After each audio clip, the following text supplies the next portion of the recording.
Halo semuanya, kembali lagi di channel Raja Galbaya. Nah, di video kali ini saya ingin membahas tentang cara atau langkah-langkah agar hutang pinjol Anda bisa auto lunas seperti saya.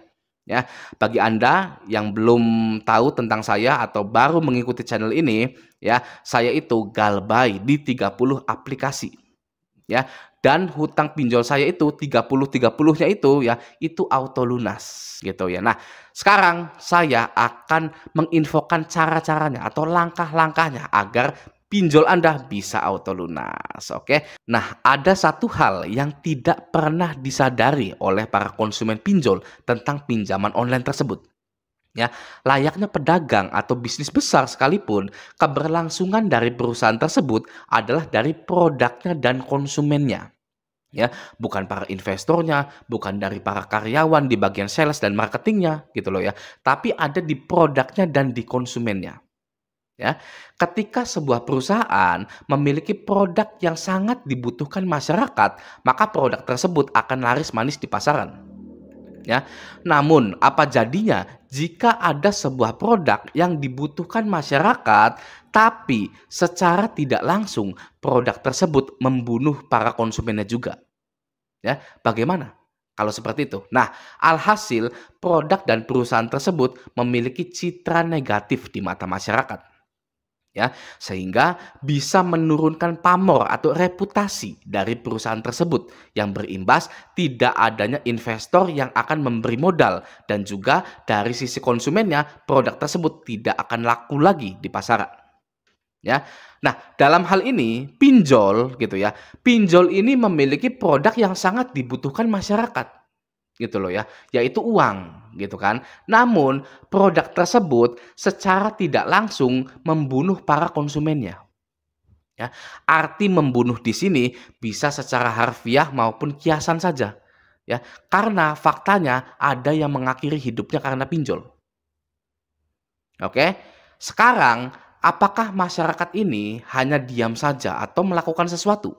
Ya, ketika mengetahui bahwa ada produk yang membunuh masyarakat itu secara perlahan, ya, apakah masyarakat ini hanya diam saja atau melakukan sesuatu? Ya, tentu saja ada yang diam saja, ada yang melawan, ya, ada juga yang mempersilahkan pinjol-pinjol ini untuk membunuh dirinya sendiri secara perlahan tanpa mereka sadari.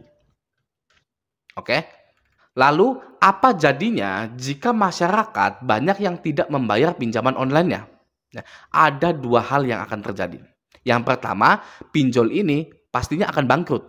Yang kedua, pinjol sekeras mungkin akan mempertahankan perusahaannya agar tidak bangkrut dengan cara membayarkan hutang-hutang para nasabahnya, memakai uang mereka sendiri dan memakai uang asuransi. Oke, ya. Nah, satu hal yang tidak pernah Anda sadari adalah reputasi pinjol itu ada di tangan kita. Ya, di tangan konsumennya, di tangan masyarakat Indonesia. Oke, itu yang tidak disadari oleh para pengguna-pengguna pinjol itu. Ya, jika kita selalu menggaungkan bahwa pinjaman online itu berbahaya, maka produk pinjol itu tidak akan laku. Ya, tidak ada konsumennya dan pastinya akan bangkrut pinjol itu. Ya, jika kita selalu menggaungkan gagal bayar nasional, maka pinjol merugi dan bisa bangkrut juga. Nah, sebenarnya pinjol ini tidak memiliki kekuatan untuk melakukan apapun kepada nasabahnya. Ya, mau itu ditagih dengan cara kasar, mau itu disebar data, mau itu dipermalukan. Kalau para nasabahnya tetap tidak membayar, pinjol itu bisa apa? Ya, mau menyeret debiturnya ke pidana, tidak bisa. Ya, karena hutang piutang itu ranahnya perdata dan pengadilan itu ya biayanya mahal sekali gitu loh. Oke.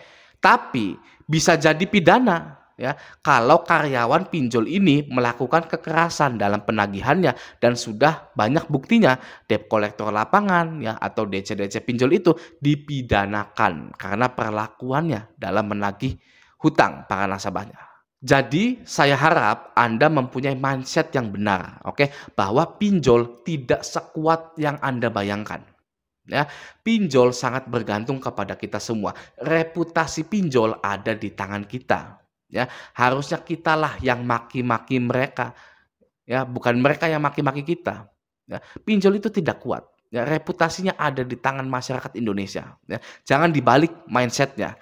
Nah, sekarang mari kita membedah langkah-langkah bagaimana agar hutang Anda itu bisa otomatis lunas seperti saya.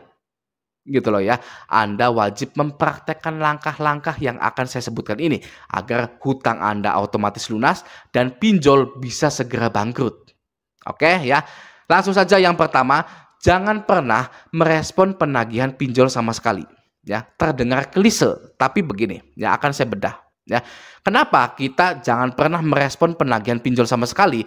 Karena semakin Anda menghilang, semakin Anda tidak pernah merespon penagihan pinjol, Anda akan dianggap tidak ada oleh pinjol tersebut. Ya, dan pinjol ingin cepat-cepat melunasi hutang Anda dengan uang mereka sendiri agar TKB 90 mereka tidak turun dan slik OJK dari nasabah pinjol tersebut tidak ada yang macet. Oke, karena jika nasabah dari suatu pinjol banyak yang macet, maka pinjol akan dikenakan sanksi oleh OJK. Ya, segera hapus nomor Anda, hapus nomor WA Anda, ganti yang baru ya, agar saat pinjol menagih ya atau menelpon ya, mereka itu tidak bisa terhubung dengan Anda ya, atau mereka mendapatkan centang satu dari WhatsApp Anda. Oke. Jadilah invincible atau tidak terlihat.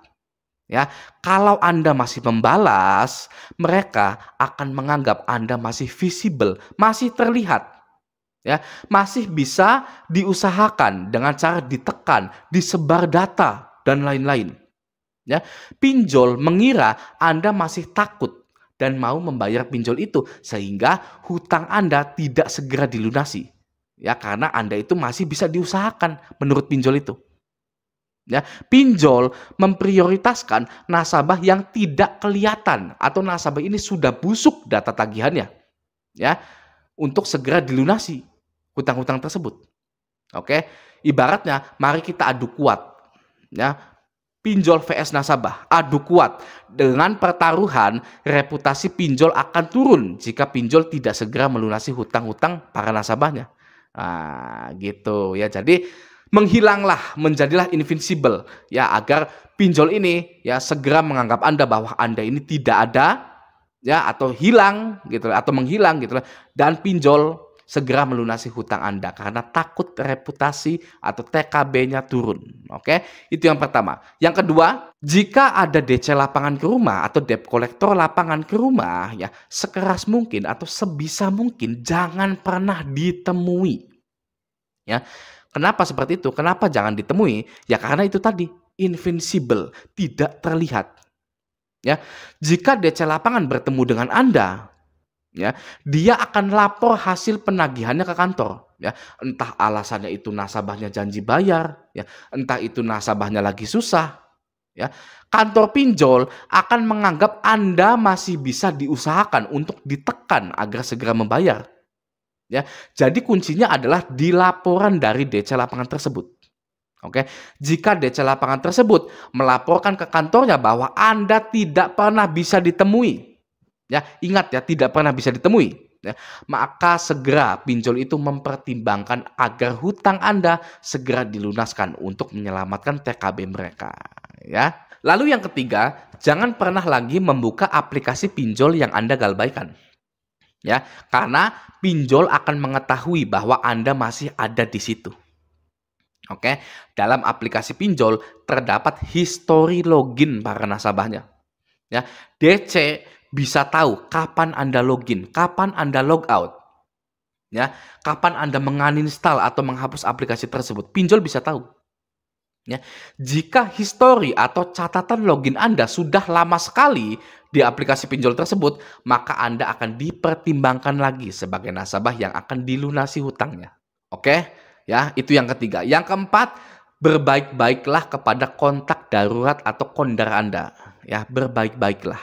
Oke, mulai dari sekarang, bagi Anda yang sudah terlanjur mencantumkan kondar-kondar asli, ya, maka Anda harus bersikap baik ya kepada mereka dan mengkondisikan kondar-kondar Anda dengan cara meminta bantuan atau memohon bantuan.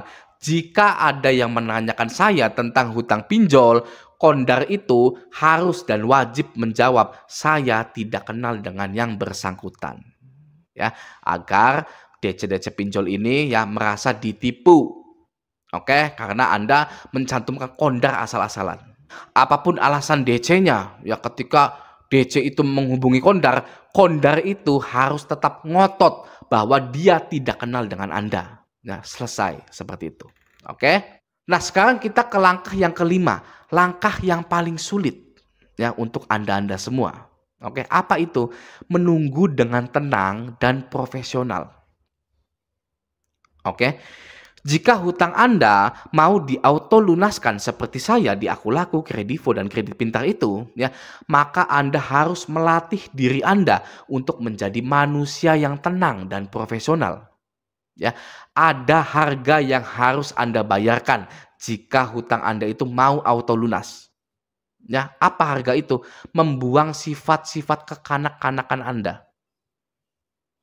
Ya, banyak sekali nasabah-nasabah pinjol ini mampu menceramahi orang, namun tidak bisa menceramahi dirinya sendiri untuk bersikap tenang dalam menghadapi permasalahan pinjol.